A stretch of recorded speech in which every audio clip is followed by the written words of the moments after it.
Okay. All right, so what we are going to do is we are going to open Rhino.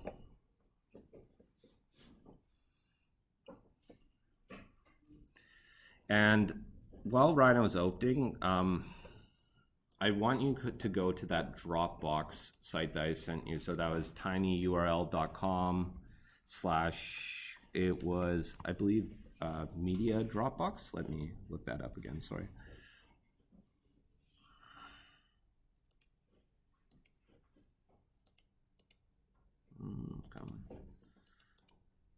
Yeah, so SALA Media DB. So SALA Media DB. So go to the SALA Media DB. Again, you might as well just bookmark this page because this is where all the course material is going to be located. And under class files, you're going to see O1, parametric toolkit, and intro. And there's going to be a few files in here. Don't worry about this 3DM backup. It's just a Rhino backup file, but you're going to want to download the site model toolkit.3dm. So that is sort of going to be the base Rhino file we work with.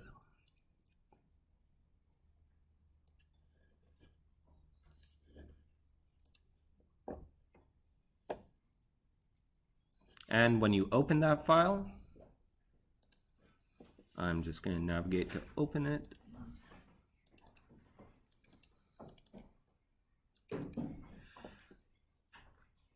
Essentially what you're going to see is you're going to see this kind of section of the of an overall site model. Now, this file here, essentially what we're going to do is we're sort of jumping ahead because we don't really have enough time to cover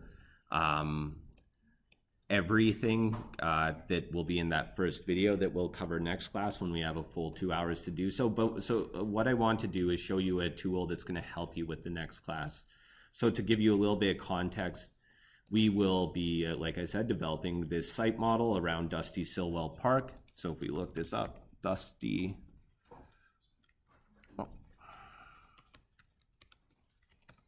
or it's Greenwell. I don't know why I think Stillwell. So if you look around Dusty Greenwell Park, what you are going to notice is that there's a lot of buildings. So it's a residential area with a lot of houses. So again, here's the park our course is going to focus on. And there's this weird refinery building right there, but then there's also all these houses. And for our site model, we do want to work these houses into the context. And as a result, we're going to be modeling a lot of houses. When you're making site models, you're going to have like model context buildings as well, and that can take a long time. So what we're going to do right now is we're going to make a little tool that allows us to somewhat automatically generate all these kind of residential style houses. So the biggest thing about creating a tool that will help us automate the creation of all these residential style houses are the differences in roofs. So if you look at what's going on here, we have an A-frame roof. It doesn't really have much of an overhang in the eave. But then we also have a roof that's sort of pointed towards the center, a roof that has a little ridge on the top. So these things might seem kind of mundane to us when we're just looking at, they're normal houses. For Grasshopper, it's kind of really hard to describe those different conditions to it. So we're going to make a tool that will help you generate all these houses across the site when you do make your site model. And that's what this represents right here. So this is a portion of the site model that we'll be working on. And these kind of weird, mushy looking roofs, this is the data that we get from the City of Vancouver open data catalog. And if you watch the video, I explain why the data looks like this, but essentially with LiDAR data, I'll quickly mention it. Essentially what's happening is a plane is flying above like so, and it's shooting a little laser. So LiDAR stands for I forget, it's not what you think it is. It's like light distance something, light detection and ranging. So essentially the plane shoots a little laser and it calculates the time it takes for that signal to bounce back towards the plane. And because of that, it can measure distance. Of course, it's not like a perfect tool. So as a result, you can see that they're sampling the tops of these houses and there's a little bit of noise like that. However, the other kind of drawback it has is that it's shooting a laser straight down. It can't cover vertical surfaces, right? If you had a car driving on the street scanning these houses, you'd get more detail in the vertical surfaces, less detail on the horizontal roofs. But since it's a plane flying from above, the only detail we really get are the roofs. So what we're going to do is we're going to take this mesh and we are going to create these cleaned up B-reps from it. So that's sort of what we're going to do. We're just going to make a tool that does this. And we're going to cover some interesting topics while we do it.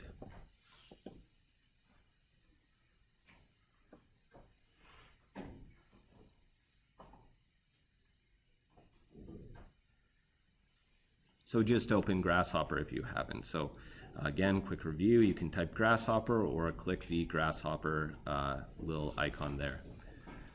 I am going to open my notes. You do not need to open any sort of Grasshopper file. Oh.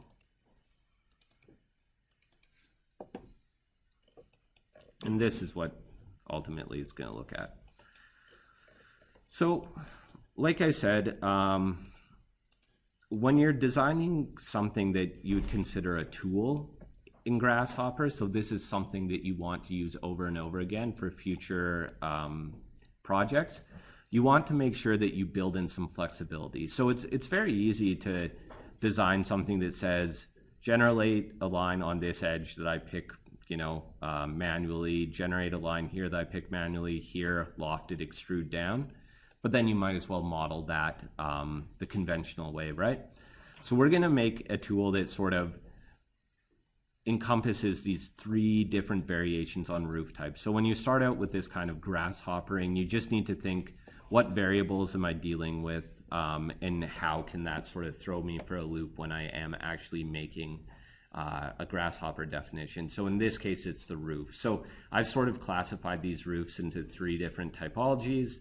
Like I said, we have the roof which goes to a point, a roof which has a ridge, and a roof which is the average A-frame. So these are kind of the situations we have to deal with, as well as we kind of have this different roof here where we have an edge that lifts up and it's sort of a variation on this A-frame roof. So let's start by referencing some of the things we need to reference. And we're going to start with this point roof here because I think that's perhaps the easiest one to tackle. So I'm just going to delete all these reference curves here. You can keep them, but I'm just going to show you how I made them just so you know that kind of my process. So what I have is I have all of my geometry and I'm going to go into my top view. If your top view is not set on shaded or on rendered, do so now, because in something like this, when we're working with meshes, if you go to, let's say, wireframe, your mesh is going to look like that, right? And that's really hard to figure out what your roof is actually looking like. So we're going to go to view, rendered, and there we have our nice little buildings. Another thing we're going to do is if your C-plane, so I think I might have saved a reset C-plane. So at the top, go to C-planes and click Set C-plane World Top. So that's going to reset it to default. So C-planes, Set C-plane World Top, or the command is _ C-plane. What you're going to notice is if you try to trace over this edge of the roof, as soon as you finish clicking that rectangle, it's going to disappear, right? And the reason why it's going to disappear is that if we look in perspective, I had project turned on, and you want project turned on. Essentially, this just projects to a C-plane. But since our C-plane is the default, which is at 0, 0, 0, when you have project turned on, you're going to draw beneath the geometry and draw on the C-plane. So what we want to do is we can just delete that rectangle. Is you want to make sure project is turned on, so we're drawing nice straight flat curves. And then you want to go into your top view. And you're just going to want to click this little button, so set C-plane elevation. I don't use this command enough to know the shortcut, so we'll just click the button. So C-plane's little arrow icon button. And distance to move C-plane, if you go to your front view or your right view, essentially you're just going to want to move this above your building's roofs. And this will allow us to draw above them, and so it's visible for us in the top view. So I'm just going to click somewhere above my highest building. All good to go. So now when I click back into my top view, I have project on, I have planar on. Essentially now when I draw a rectangle, you can see that it is above my geometry, like so. So that's the way we're going to draw the outlines of these roofs. Sorry, what does set C-plane elevation look like? It's this little dot with an arrow sticking out of it. Let's, I mean, if you go to underscore C-plane, then you can click elevation, and that's another way to do that. Yeah, so underscore C-plane, click elevation, and then you can move it up.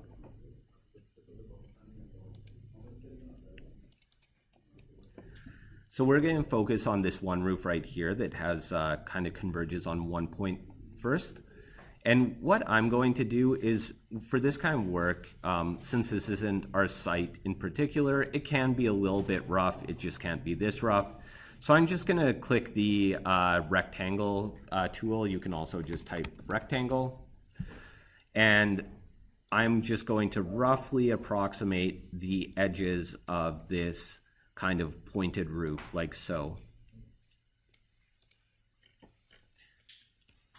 The other thing I'm going to do is I'm going to select these edges, so this rectangle I just drew, and I'm going to explode it. So you can either hit the explode icon there, or you can just type explode.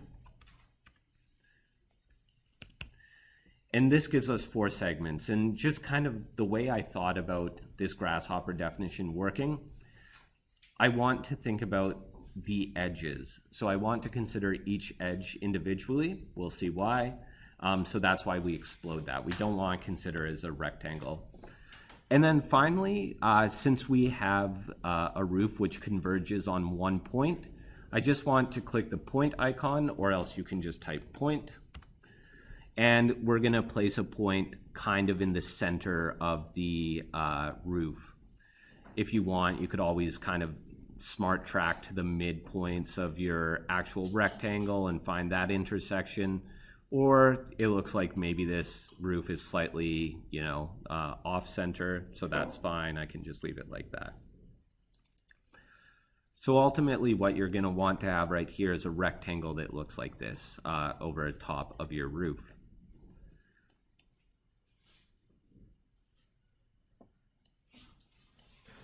So what we're going to do now is, that's kind of our Rhino work there, is I'm just going to sort of quickly sketch out what we're going to do in Grasshopper before we actually do it, so you get an idea of where we're going.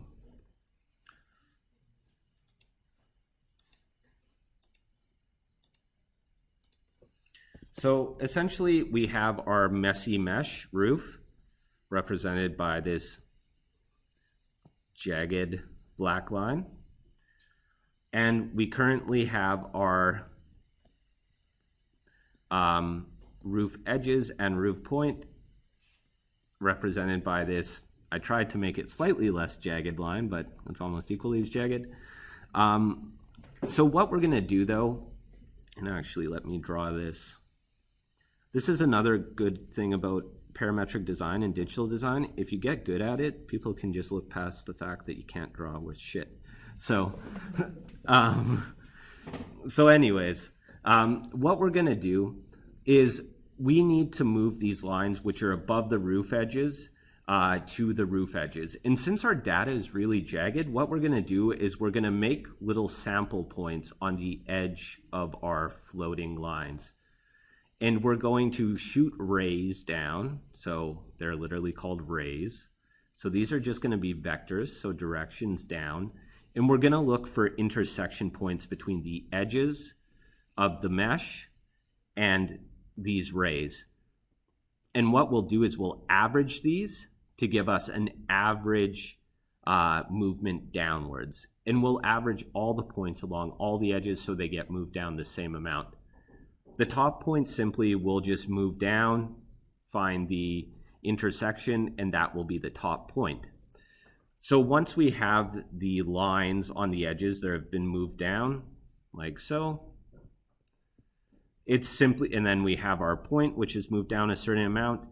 It's simply going to be a matter of extruding these edges to a point, joining this roof, and then extruding the roof down to the ground. So that's what we're going to do for this point first. So in order to do this, we are going to reference these edges. So let's go to params, geometry, and then curve.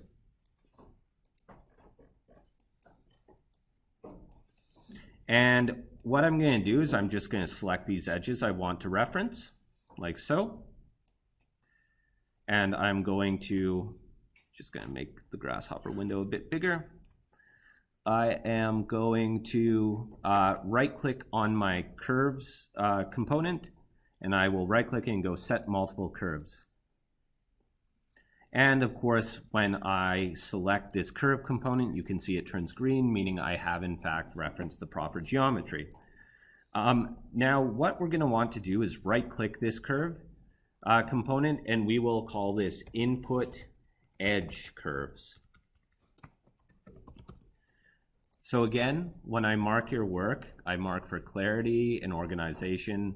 In your Grasshopper files, if I see that you're not labeling anything, I will dock you. Because when you go, especially for something like this, where it's a definition that you can use in the future, if you don't label this stuff, you're going to go back to it and have no idea what's going on, right? So that's why we kind of label and organize everything. The other thing we're going to do is we're going to select this point.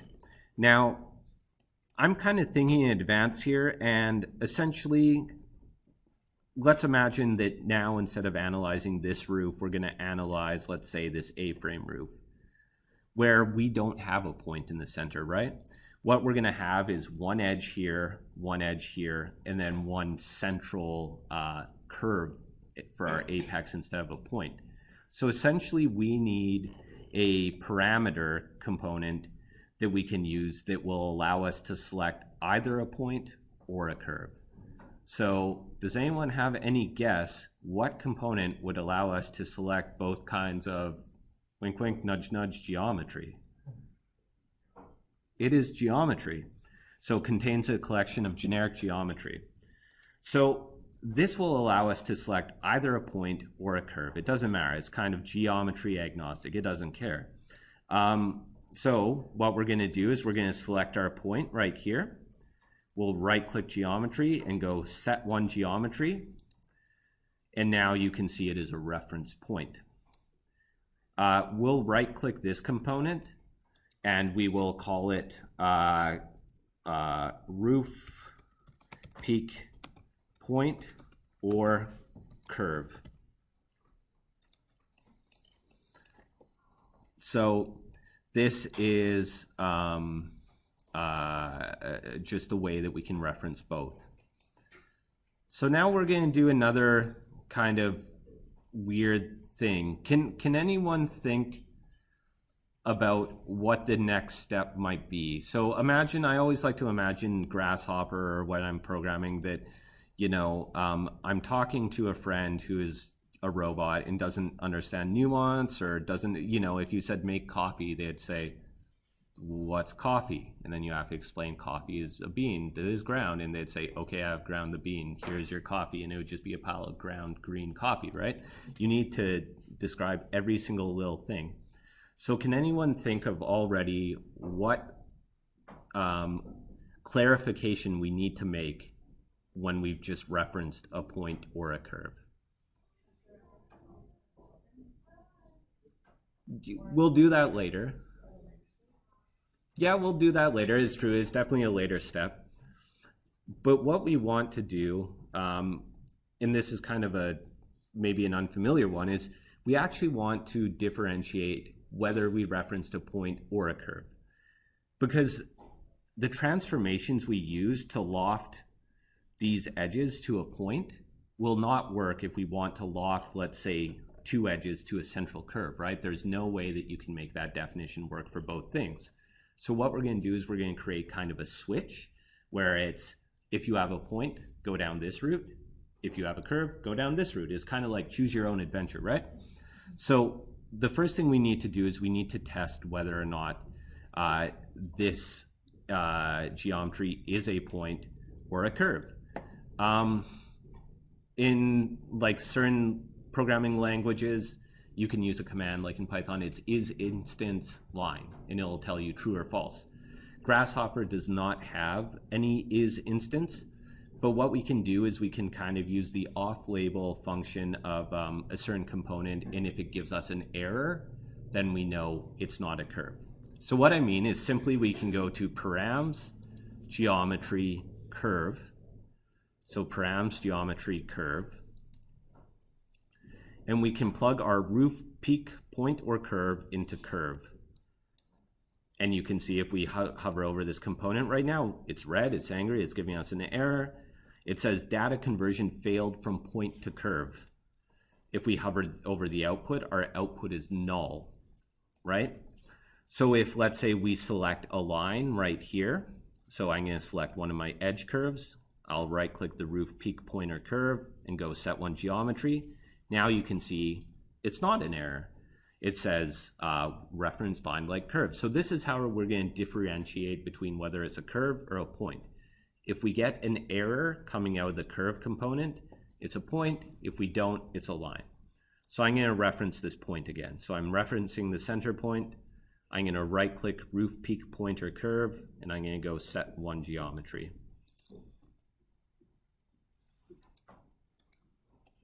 So again, like we said, the output here is null. And null just means invalid data. So it's kind of a placeholder. It means there would be data here, but instead it's an error. If we want to see exactly what's coming out of this component, what component would we use under params, input? Which one of these can you use to sort of see what value is coming out of a component? Panel, yeah, perfect. So we're going to be using panel a lot. So again, that's params input panel, and we're just going to plug that into, or plug our curve output into the panel, just to see that we have null. So since we have null, we can use something to test for null. So we can go to sets, list, null item. So that's sets, list, null item. So we can hover over that, and it says test the data item for null or invalidity. We're going to test for null. So we'll take our curve component here and plug it into item. While we're at this, I'm going to right-click this curve component and rename it, and just going to say if not curve, then null. And then also here, what I'm going to do, and I want you guys to get in the habit of doing this as well, is this panel's really not telling us much right here. It tells us null, that's cool. But I'm going to right-click it and go disconnect, if not curve, then null. And what I'm going to do is I'm actually going to use it for a note. And when I talk about annotating your Grasshopper definitions, this is what I mean. And I do want to see this in your work because it shows me that you've thought through what you're doing, and also it's a good chance for you to just sort of write notes to your future self. So this panel, I'd double click on it and I would write, I used a curve component to input either my ref curve or point.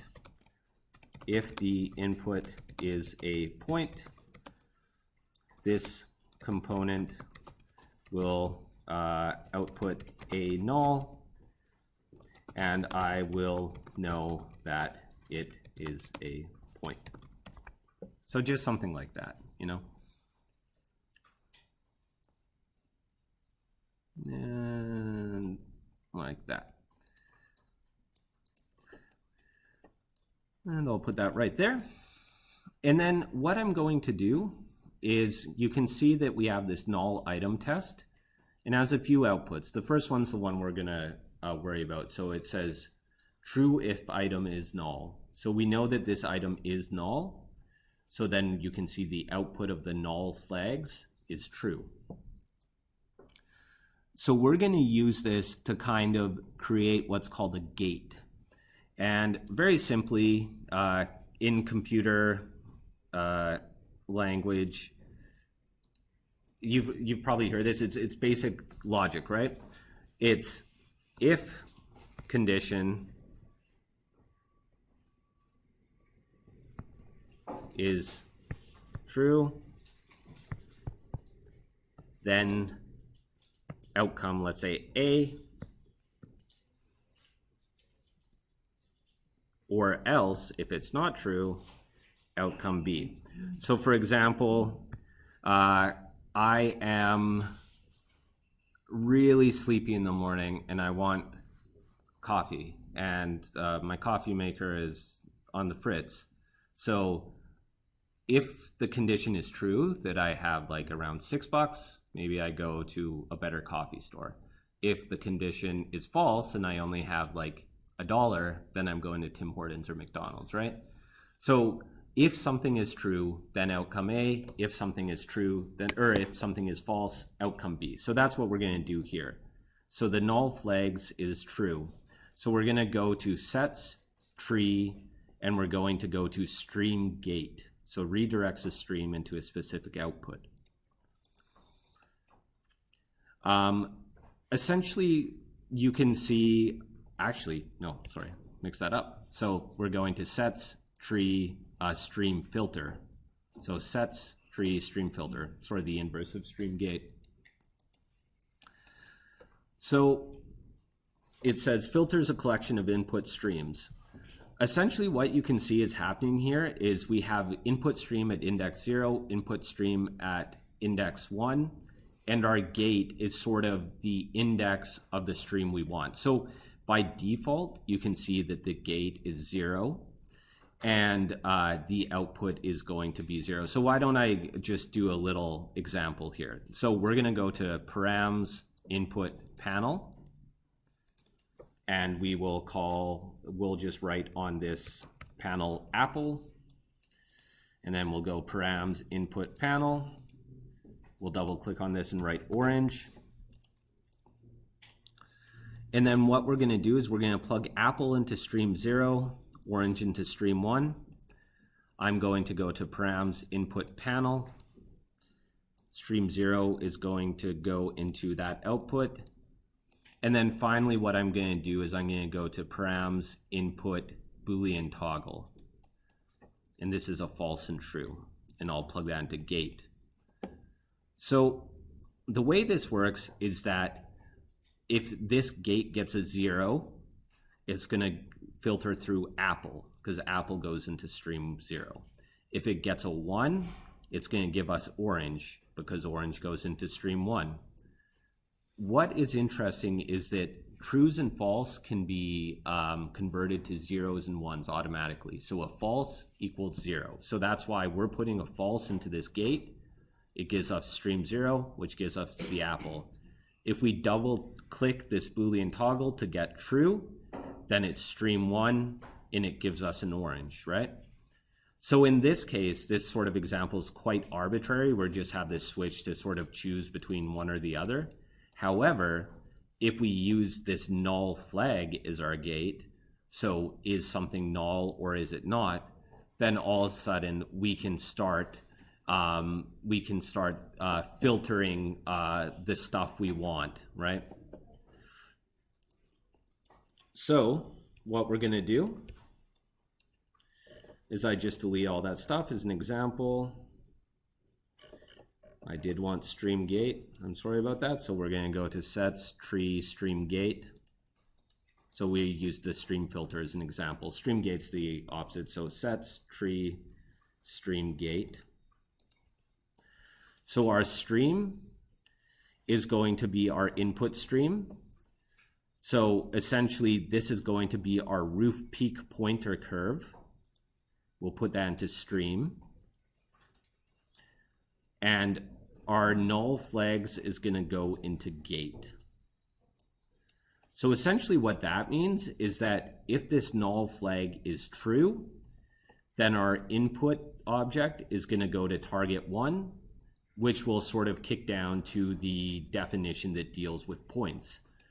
If our null flag is false, then our input's going to be a curve and it's going to go to target 0, and we'll pass it to a definition that deals with curves. So that's how we kind of make a flexible system. And I'm just referring to my notes here.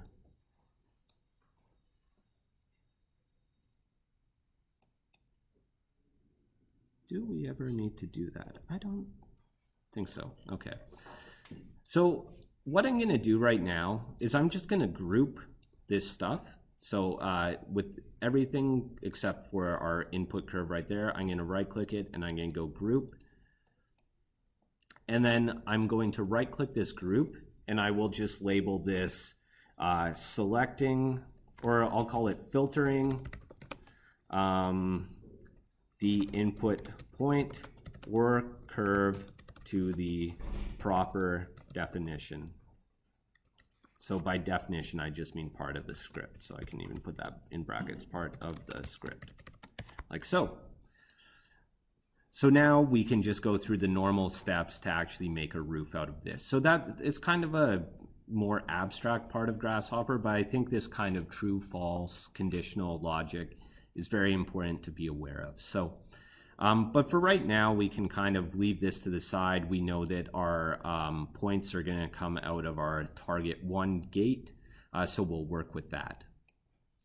So the first thing we want to do is we want to take our input edges like so. And like I said in my past diagram, we just want to divide them into a certain amount of points, draw lines down from those points to find intersections with the mesh, average those distances, and move down the edges. So that's what we're going to do right now. One thing I like doing to keep everything looking nice and neat is when I have something in a reference curve like this, I like taking this component and going Control-C, Control-V. So I think on Mac it's Command-C, Command-V.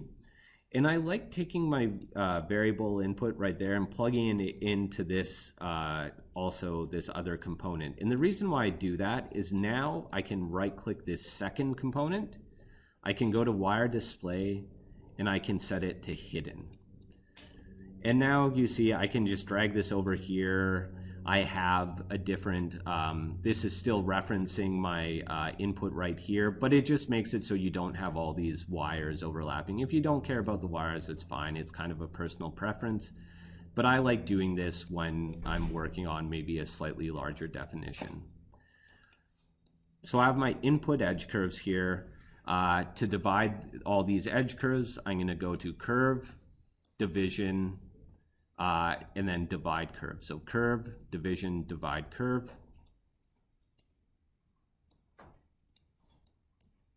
And you can see that I've given each curve certain division points. So I think by default there's 11 points on each curve.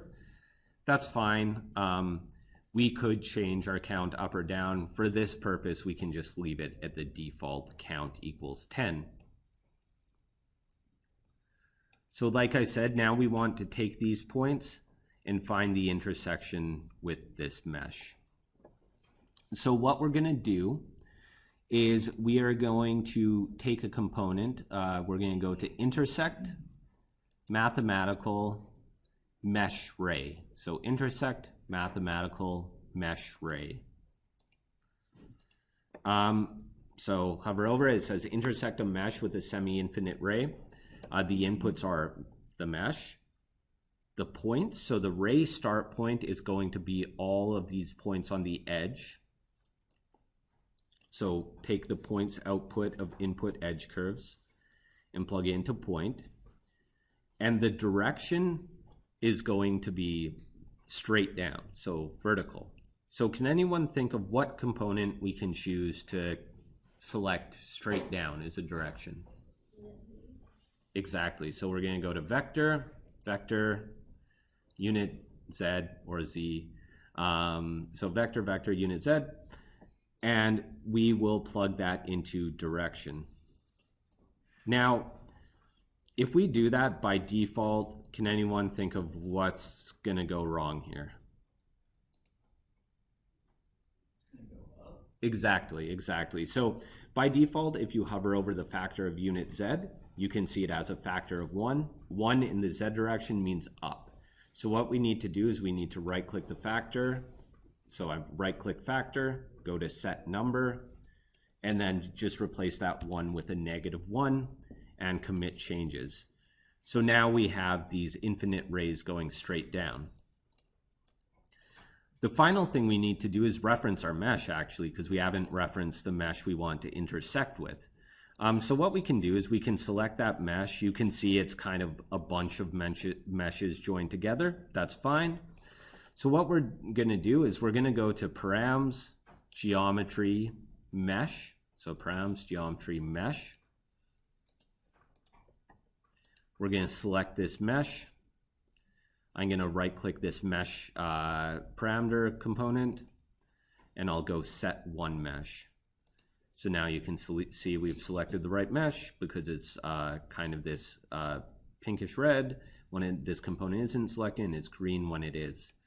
And I mean, we can rename this mesh component. I'll right-click and I'll just call it roof mesh, like so.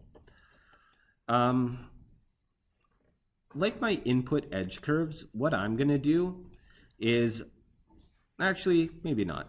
I'm just going to select my roof mesh and I will plug it into the mesh ray intersection component like so. And maybe just another way we can look at to sort of clean up a definition so we don't have all these wires, overlapping each other is we can right click the mesh input, we can go to wire display and set it to faint. So that gives us less visual clutter, but still allows us to see the logic that's happening right there.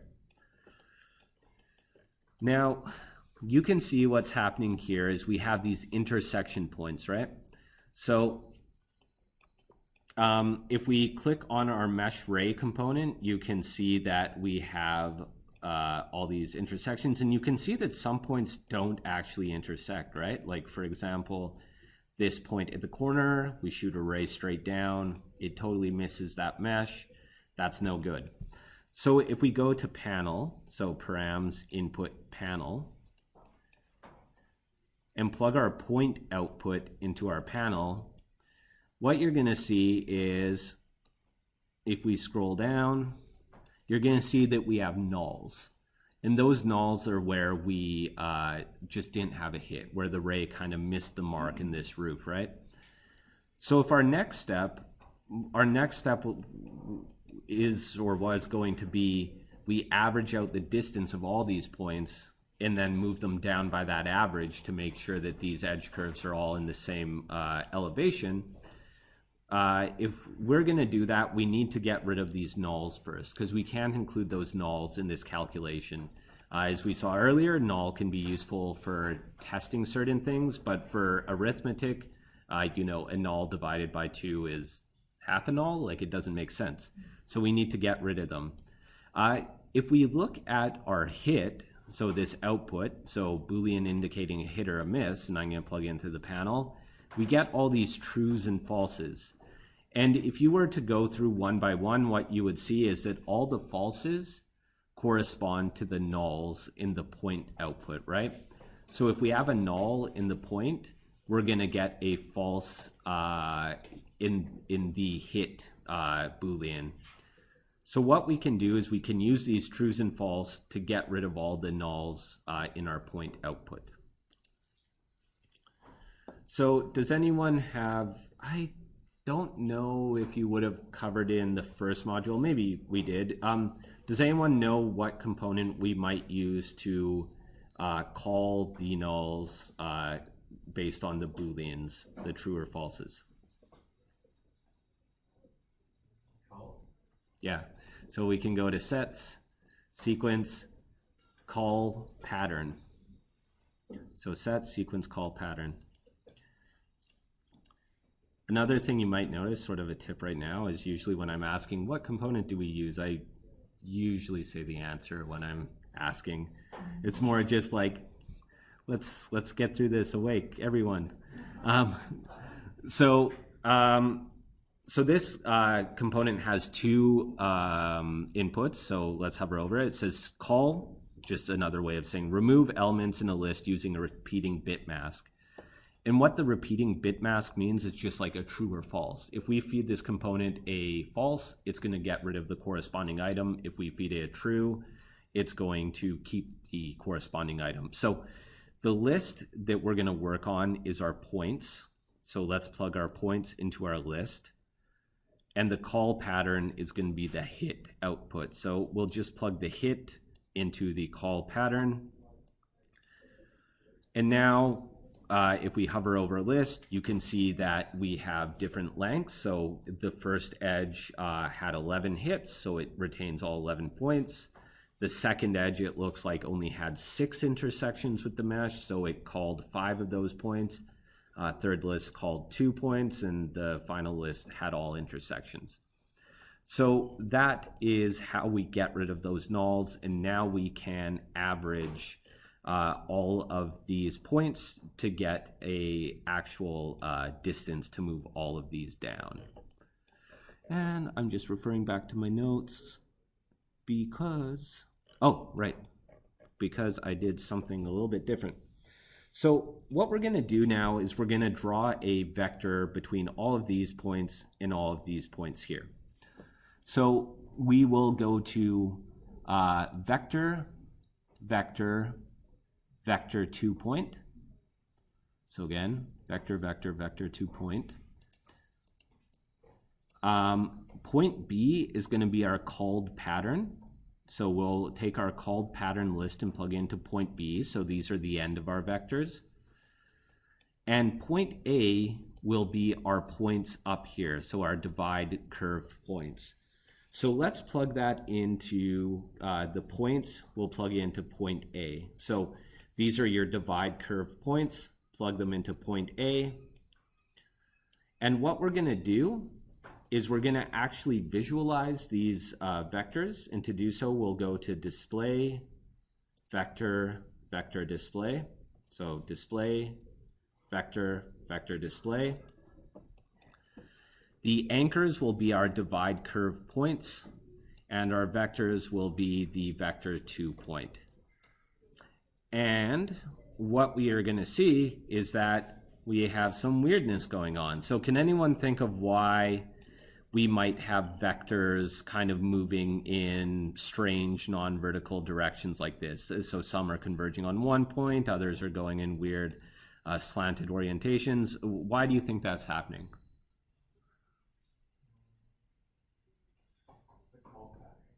Yeah, exactly. So essentially, when we're saying these vectors aren't really working out because of a called pattern, what's happening is essentially, remember, we called the points on the mesh that didn't intersect with the mesh. So ultimately on our mesh, so here's our nice little house right there. We have, let's say, 5 points that intersect. But above that, on our edge, we have, let's say, 7 points that we had originally. So what happens is, since we've gone rid of this point in the mesh intersection, when we try to draw vectors between these points, or if we were to try to draw lines for that matter, what's going to happen is the data is going to be mismatched. So it's going to do this, you know, instead of going straight across, it's going to say connect that one to that one, that one to that one, that one to that one, that one to that one, and then it's going to go like that. So what we need to do is we need to use the same calling pattern to call that one and that one. So now we can draw our vectors straight across. So that's why we get that mismatch. So what we're going to do very easily, we can take this call pattern component the pattern's going to stay the same. So we can just Control C, Control V, this call that pattern component. And we can take our divide curve points output. So these points up here, plug into our list input. And now you can see what's happened if we select that, is it's called the points at the top that haven't created intersections with the mesh right there. And now we can take this call pattern list and plug into point A. So we'll plug that into point A. And now you see our vector display is all vertical vectors like so.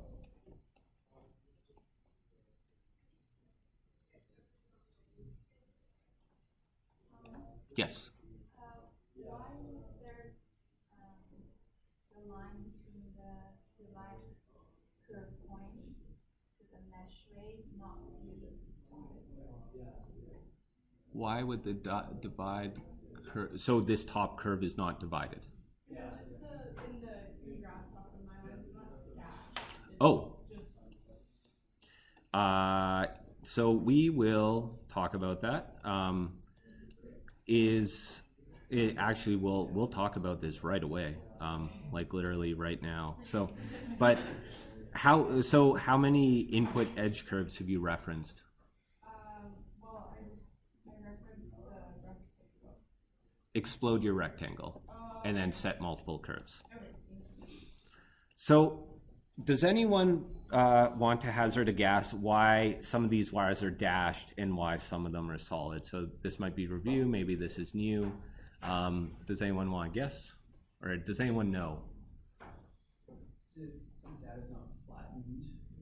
Exactly. So this is the thing in graph. Is that like one point of data versus multiple points of data? Yeah. So this is always kind of a tricky thing to talk about. And I mean, McNeil, so the company that develops Grasshopper, uses the tree analysis. So you'll hear about branches and trees, yada, yada, yada. I like thinking about it in baskets, just because baskets hold stuff. Trees, I guess, well, I guess they kind of hold fruit or like lemurs, but I'm going to use baskets. So essentially, what's happening here is, let's look, for example, at our points output, right? And we're going to use a special component called the param viewer. So we're going to go to params, utilities, param viewer. So params, utilities, param viewer, and we're going to plug our points into the param viewer.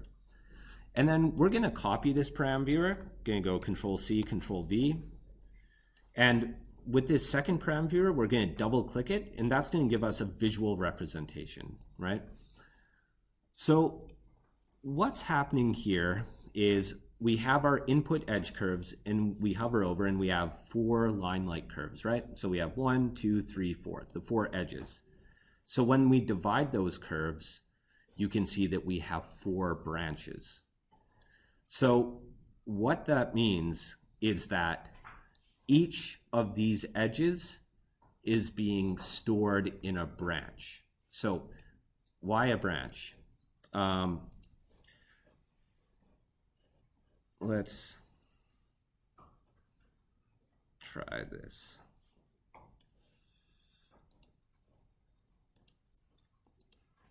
Okay, so Grasshopper, its data is organized in essentially, so branches. So what that means is all data has sort of an address, right? So in your very most basic kind of Grasshopper data, it's going to be a list. And what you're going to get is you're going to get an index. So, and you're going to have a path. So these things right here are called paths. So you're going to have a path that's 0. So it's written in this kind of syntax. So it's curly bracket, 0, curly bracket. And within this list, you can have, let's say, 4 circles, right? Now, you can also have another list adjacent to this list, 1. So it's the next list. So now you have, let's say, 3 circles.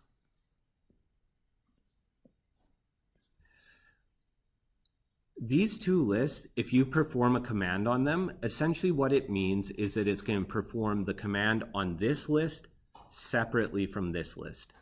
So for example, in the case of our 4 edges, I'm just going to create a new one here. In the case of our 4 edges, we have these branches. So we have roof edge, look like that. The first one is going to be 0, 0. This one's going to be 0, 1, 0, 2, 0, 3. Since these are in separate branches or a list, essentially when we divide these curves, we're saying divide each curve by itself, right? So when we divide a curve, let's say into 3 segments, and these edges are in different branches, we're saying divide this curve into 1, 2, 3 segments, divide this curve into 1, 2, 3, divide this curve into 1, 2, 3, divide this curve into 1, 2, 3. If all of these curves were in one list, like so, let's say they all share the same address, so they all share the address 0. If we were to divide them into 3 sections, what might happen, at least for the case of this example, is that Grasshopper would say, okay, divide these curves into 3 segments. So it might look at all the curves at once and divide them into 3 all at once. So for right now, and we'll keep going back into this, I just want you to know that different branches means that you're applying a transformation to the things within each branch. So a branch is a separator, right? It means keep this data separate. So what this means when you see data with 4 branches, it means we are dividing each edge curve individually. Does that kind of make sense? And we'll keep sort of exploring this concept. So the question was, just visually then, why are these wires here grafted?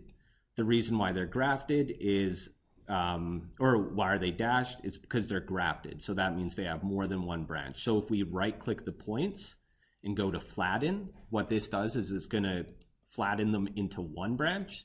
So now you can see it's one branch, all the wires are smooth again. So just to see again, I'm going to right click, turn off flatten. Data with 4 branches, 11 items each. So each curve is considered individually. Right click, flatten. Data with 1 branch. All these curves are sort of divided. So 1 branch, n equals 44. So all the points are in the same branch. It means that all these curves are considered in one list. So rather than kind of really focus on that, I'm just going to keep on bringing it up and sort of revisit in ways that I think where it's a little bit more intuitive. And it's the kind of thing where I think this is actually kind of the most abstract part of Grasshopper to get. So don't worry if you don't totally know why it's important right now or how to use it. It will sort of just become more and more apparent as you work through the program. So I'm constantly going to return to that, but it'd be very boring to do like just a whole class on data management, you know. So here is a perfect example, though, of why we want to think about these kind of things, though. So for example, let's go to Utilities, Param Viewer, and plug our vector 2 point into the Param Viewer. So you can see here that we have 4 branches that contain these vectors. So what that means is all these vectors, these arrows on this one edge are in one branch. All these vectors on one edge are in one branch. And all these arrows on the other 2 edges, they're in their own separate branches. So what I wanted to do is I wanted to average these vectors in order to move down these edges. What do you think will happen if I try to average the output of this data when it's in 4 branches? How many averages do you think I'll get? 4. So since they're in their own branches, they're considered, or they're analyzed individually. So let's go to maths, operators, or sorry, maths, utilities, average. Plug our vectors into average. And now, if we look at our output, you can see we have 4 averages. So what this is giving us is it's giving us the average of this side, the average of this side, the average of this side, the average of this side. So that'd be good if we want to move these edges down by different distances, but we want to keep them aligned. So what can I do to only get one average, to consider the average of all points at once? Flatten, exactly. So I'm going to right-click the input of average and go to flatten. So now that means that all those points are considered, or rather all those vectors are considered in one list, and so we can get one average. So that's why that like flattening, grafting, data management kind of stuff is actually very, very, very useful. So now that we have this one average, we can see what it looks like by simply taking our arithmetic mean output and plugging it into our vector under our vector display. And what you can see happens is now we have all the same vector, so all these points are, you know, showing that they would move down the same amount. You can see this average vector is lower than some points. It's higher than other points, but it is the average of all the points. So what we can do now is we can take our input edge curves and we can go to transform, Euclidean move. And you can see that there's 2 inputs for move, so hover over move. So again, that's transform, Euclidean move. The geometry input is what we want to move, so we will take our input edge curves, so these side curves here. We will drag out the output and plug that into the geometry input. And the motion will be our average vector. So that's the average vector that these points need to move down. And now you can see what's happened is that we have the edge, the average edge of this very rough mesh right there. So those are our roof edges. So what we're gonna do now is we are going to essentially just group some things to make it organized. So I'm just going to group everything before my move component. So I'll just group all of this stuff. Maybe I'll leave my input edge curves out of the group. I'll right-click group, and I will simply call this group maybe something like moving down edge curves. So when you're doing your projects, this is kind of the organization I want to see. In addition, I won't do it here, but it would be actually great from your projects to see you grab a panel, put it there and say, I did this for whatever the reason is. Just so you can sort of think why something happened. And it also helps you sometimes maybe verbalize and think through questions you might have to ask. So that's going to help with learning. The next thing we want to do is we can just preview off all of these components. So again, I'm going to select them all. I'm going to right click outside of them and go preview off. And the next thing we want to do is find the intersection of this center point. This is going to be quite a bit easier. So what we're going to do is we have our roof peak pointer curve there. We know that we're sort of streaming it out of this gate, right? So points come out of target 1. So what we're going to do simply is we're going to go to intersect, mathematical, mesh ray. So intersect, mathematical, mesh ray.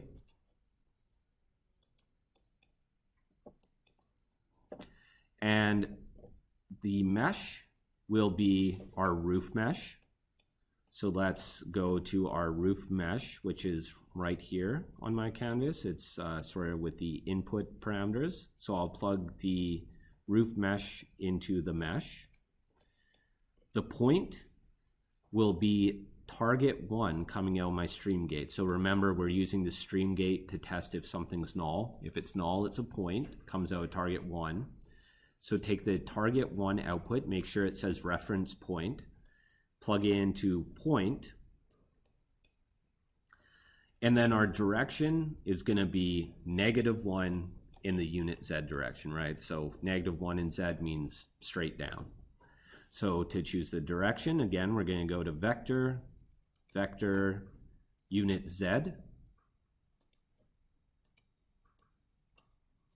We're going to plug that unit vector into direction. And finally, we will right click on our factor, go to set number, and change it to -1. So now we can see we have an intersect at kind of the top of the mesh there.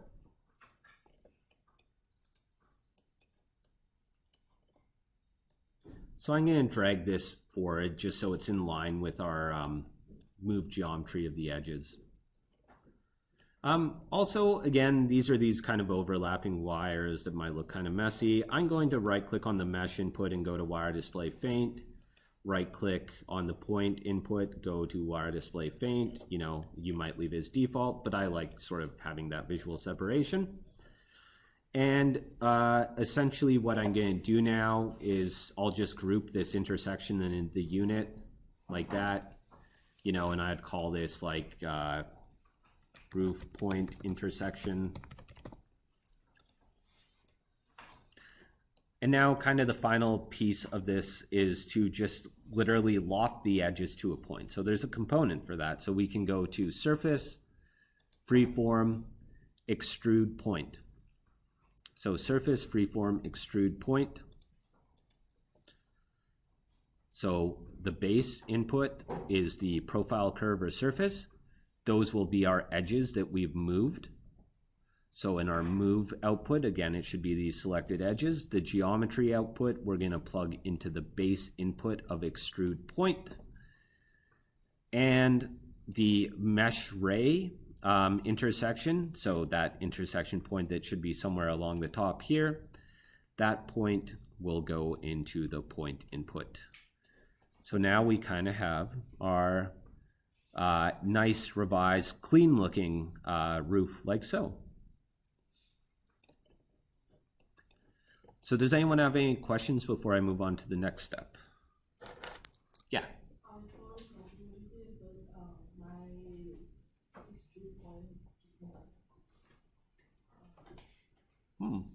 Yeah, maybe Zara can help. With anything like that where it's just like something doesn't go quite right, I always stay around for a couple minutes after class to help you guys. So, and Zara is very knowledgeable, so she can also help. So hope that works. But we're going to move to our extrusion now. And what we're going to do is we have 4 surfaces. We want to join them so we can extrude them as one object. So we are going to go to surface, utilities, brep join. So that's surface, utilities, brep join. We'll plug our extrusion into the breps.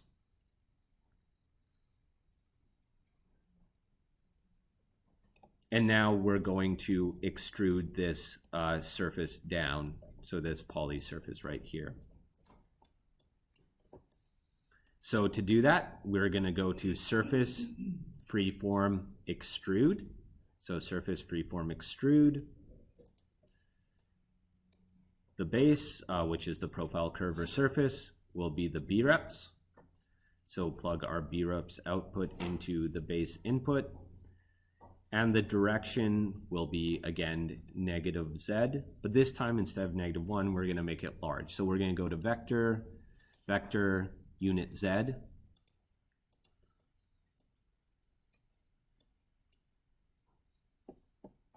And the factor, instead of, so by default, you can see it's 1. The factor that we want to go down is going to be like -100. So our units are in meters in this file. You'll see when you work through building your site model, you'll work in meters initially because that's what the city of Vancouver works in. So that's why it actually looks like it's relatively going up quite a bit. So we're going to set our factor to maybe negative, let's say 50, because I doubt any of these buildings are going to be 50 meters. Yeah, so you can see that is like one of those iceberg houses in London, you know. has a bowling alley on level -50. So we have this, and the reason why we've extruded it down so far is that we're actually going to intersect it with this surface and select the tip of the iceberg, as it were, the portion of the house that is above the ground. So what we can do is we can use an intersection. We can go to intersect, and then we can go to shape, and we can go to split B-rep. So intersect, shape, split B-rep. So the input is B-rep, so B-rep to split will be this extrusion. And the cutter, the cutting shape, will be our surface right here. So we need to reference this surface. So what we'll do is I like putting my inputs kind of on the left side of my definitions. Again, it just keeps things nice and clean. So we're going to select this surface in Rhino. We're going to go to params, geometry, surface, because it's the surface. So params, geometry, surface. And then we're going to right click the surface component and go set one surface. So now you can see that we have selected it because it's green, so we're referencing the right object. And I'm going to right click that parameter component and call it ground.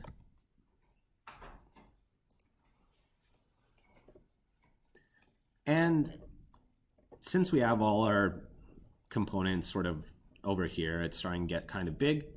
Again, you don't need to do this. I like doing this. I'm just going to go Control-C, Control-V for my ground component. I'm going to plug the actual component that's going to reference the ground into this second component, so this one automatically updates when I update this first one.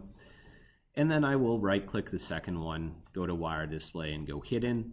And now I just have this nice little updating input that I can drag further to the right. So regardless of how you do it, essentially what we want to do is we want to have this ground input go into the cutter. So essentially the split B-rep is going to take our extrusion, so this big long house, and it is going to split it with the ground. So now you can see I have this nice, I guess, line as the house hits the ground right there. Is the surface a mesh or a B-rep? So, for the ground, it's a surface. But Oh, is a surface a mesh or a B-rep? Yeah. It is technically neither. So a quick breakdown of geometry. I was going to do it next class, but I think it's worth quickly sort of talking about a mesh. So Rhino primarily works with NURBS surfaces and poly surfaces. So what that means is that all the surfaces, like their curves, are based on these things called splines, and they have control points, right? So essentially, you'll have all these control points, and those will have, you know, these weird tangent vectors like so, and you'll have a lot of them. And what this will allow you to do is create these kind of flowing surfaces, right? So that is a surface in Rhino. So it creates a nice flowing surface based on these vector points. And as you move those points around, this flowing surface is going to move around with it. So that's why in Rhino, if I were to, let's say, select this surface, go to Edit, Visibility, Control Points, or Control Points on, we have all these control points. You can see we actually have control points outside of the trim surface. And you know, you can move this up and the surface will automatically update, right? So this is kind of a mathematically described surface with all these control points. The analogy that I always like using is this is like Illustrator, right? It's a vector graphic where you could scale up this surface 1,000,000 times and it would still retain the same resolution because it's based on control points in space. A B-rep is usually, it means boundary representation, and what that means is it's literally just multiple surfaces put together. So in this case, our house would be considered a B-rep because it has 1, 2, 3, 4, 5, 6, 7, 8 surfaces put together. This can also be called a polysurface, so multiple-sided surface object. That is also based on those vector-based geometries. In a nutshell, a mesh is different because it is based on vertices. So you can see that this data, it has all these points and there's faces drawn between them. As you scale up, this mesh is going to look really fragmented. It's, you know, it essentially can't have control points outside the surface, so it has a lot harder time making smoother surfaces. You will always have a sharp edge at the edge of a face. It's just inherently part of a mesh. The benefits to meshes is that they're usually smaller, lighter geometry. They're what 3D printers need to use. They're what visualization programs use. But they're just a different thing. Primarily in Rhino, you work with surfaces and polysurfaces, but we will work with meshes because they do have some benefits. So that is sort of the difference there. What we're gonna do now, and I think we'll just end on like making this one kind of pitched roof. Well, maybe we'll have time to do the A-frame. I don't think so, but we'll finish up with this. And then what I'll do is for next class at the beginning, I'll do a quick continuation of this tutorial to do the other roofs. But to finish up this one, we need to select the portion of the house that is above the ground. Can anyone think of what's some condition you could tell your robot friend Grasshopper how to select the upper one? Because you tell him select the upper one and he says, what is upper?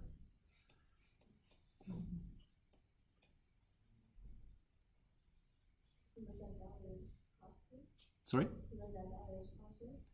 I think they're both actually positive because they're both above 0. 0's down here. Yeah, you could do.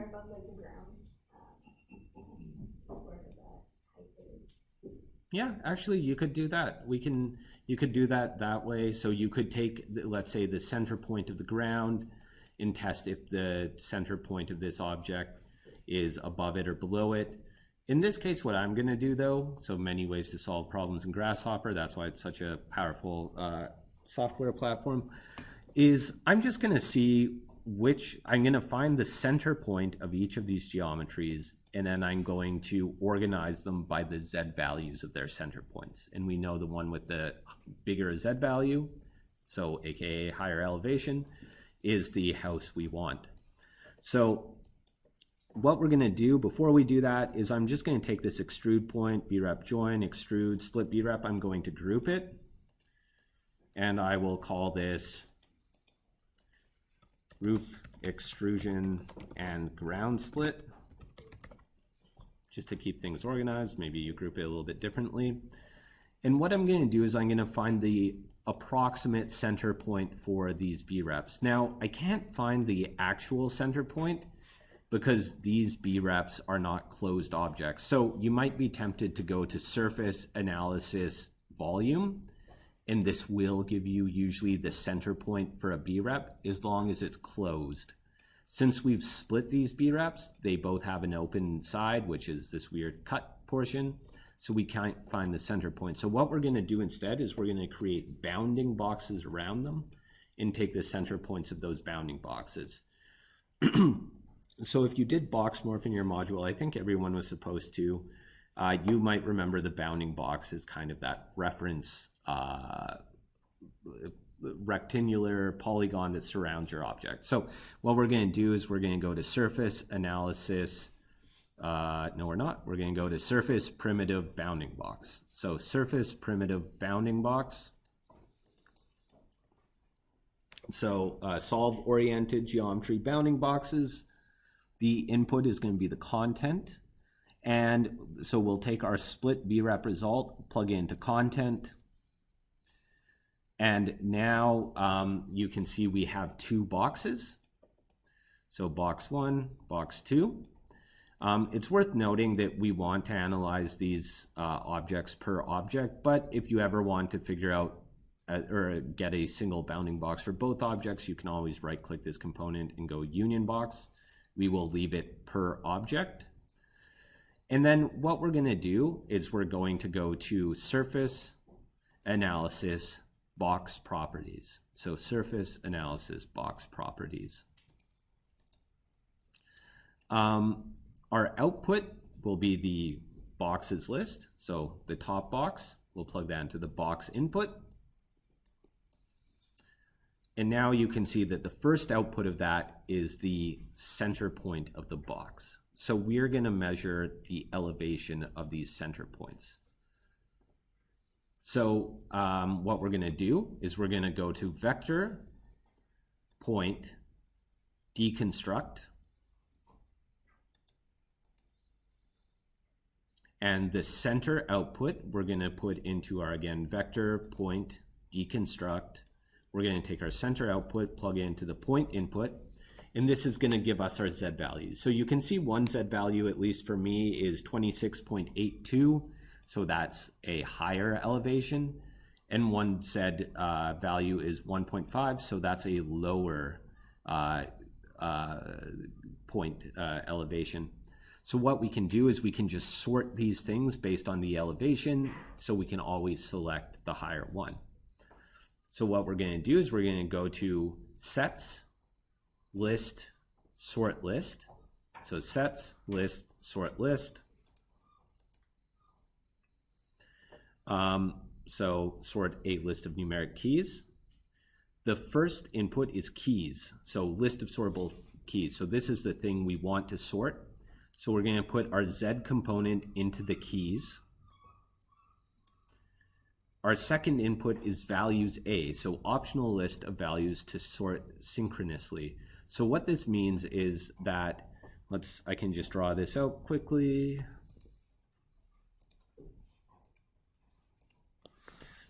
So what this means is, let's say we have a list and our list is car, truck, and bike. So we have car, truck, bike, and we have a synchronous list that also is 1, 0, 2. Okay, so car is synchronous with 1, truck is synchronous with 0, 2 is synchronous with bike. That says like, but bike. So what this means is that the 1, 0, 2 are going to be the keys, right? So what this component would do is it would sort this list. So it goes 0, 1, 2. But the other data would be sorted synchronously. So it would sort truck. I don't even know what that is. This symbol means truck. Car, C for car, and B for bike. So it would sort that list as such. So it sorted in the same way that it sorted that. So that's how we can use the elevations. So in this case, the elevation Z component are the keys. And we can sort the values A by that. The values A are going to be our split B rep. So take our result from our split B rep, plug it into values A.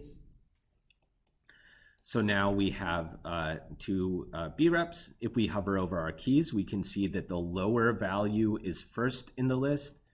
The higher value is second in the list. So that means in our values A, the lower one will be first in the list. The higher one will be second in the list. What can we do to just make the higher B rep first in the list? We can right click values A and go to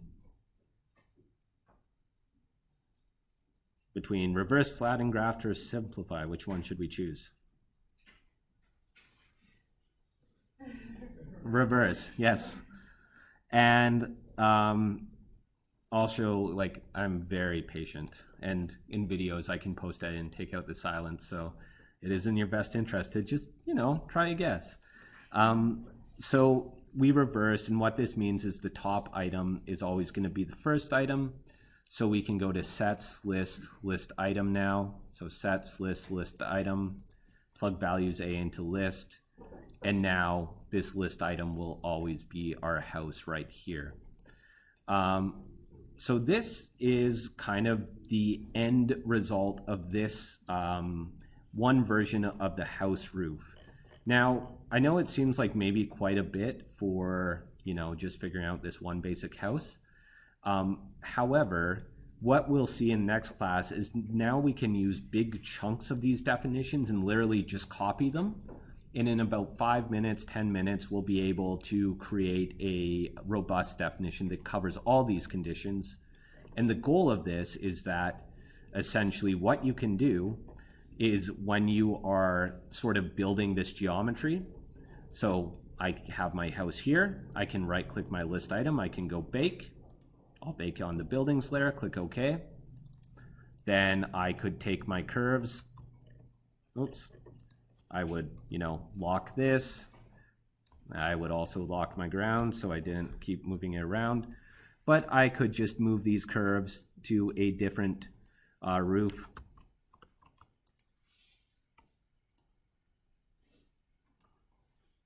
You know, go like that. Bake. And now there's another roof there. Of course, this would be in a different condition, but you can see how now it's like you're just moving this stuff around, baking it, okay? And, you know, you're instantly sort of taking this messy data and converting it into useful B-reps that's perfectly cut by the surface. So even though it seems like a little bit of work right now, when you're building your site model and you have about, you know, I'd say 50 to 100 buildings to model, you'll say, thank you so much for showing me that, because otherwise it would take hours and hours and hours, but with this you can probably get it done in 20 minutes. So thank you so much. That's the first class. Like I said, now